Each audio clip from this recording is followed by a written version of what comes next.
ஃபேஷன்னா என்னன்னு நாம இங்க பேசிட்டு இருக்கோம். ஆனா டெக்னாலஜி இல்லாத அந்த காலத்துல எகிப்தியர்கள் செஞ்ச ஒரு வினோதமான ஃபேஷன் ஐடியா தான் இன்னைக்கு வரைக்கும் உலகத்தையே ஆளப்போகுதுன்னு அவங்களுக்கே தெரிஞ்சிருக்காது. அவங்க ஏன் மத்த நாகரிகங்களை விட தனித்துவமா இருந்தாங்க? அவங்க உடைகள்ல ஒளிஞ்சிருக்கிற ரகசியம் என்ன? வாங்க அலசலாம்.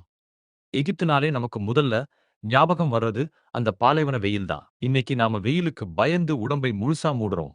ஆனா எகிப்தியர்கள் அப்படியே உள்டாவா யோசிச்சாங்க. அவங்க உடலை ஒரு இயற்கையான விஷயமா பார்த்தாங்க. அங்க இருந்த சாதாரண தொழிலாளர்கள், ஏன் சில உயர் அதிகாரிகளே கூட மேலாடை இல்லாம தான் இருந்தாங்க. இது அவங்களுக்கு ஆபாசமா தெரியல.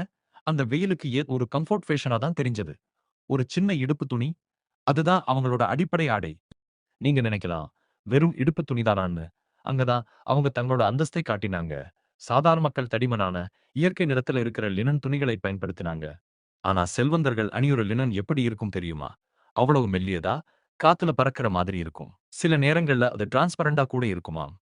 இதுல சுவாரஸ்யம் என்னன்னா, அவங்க விலங்குகளோட தோலை அணியறதை அசுத்தமா நினைச்சாங்க. அதனால செடியிலிருந்து வர லினன் தான் அவங்களுக்கு என்னைக்குமே ராயல் சைஸ். துணி கம்மியா இருந்தாலும் நகைகள் அவங்க குறை வைக்கல. எகிப்தியர்களுக்கு அழகு மேல ஒரு தனி வெறியே இருந்தது. ஆம்பளைங்க, பொம்பளைங்கன்னு எல்லாரும் பிரம்மாண்டமான கோல்டன் காலர் நகைகள், வளையல்கள், மோதிரங்களை அணிஞ்சாங்க.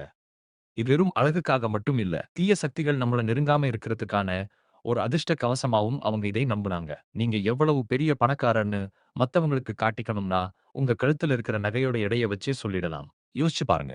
4000 வருஷத்துக்கு முன்னாடியே ஐலைனர்ல இருந்து கோல்ட் ஜுவல்லரி வரைக்கும் அவங்க செஞ்ச மேஜிக் தான் இன்னைக்கு வரைக்கும் உலக ஃபேஷன் இண்டஸ்ட்ரியை ஆட்டி படைக்குது. எகிப்தியர்களோட இந்த ஃபேஷன் சென்ஸ் பத்தி நீங்க என்ன நினைக்கிறீங்க?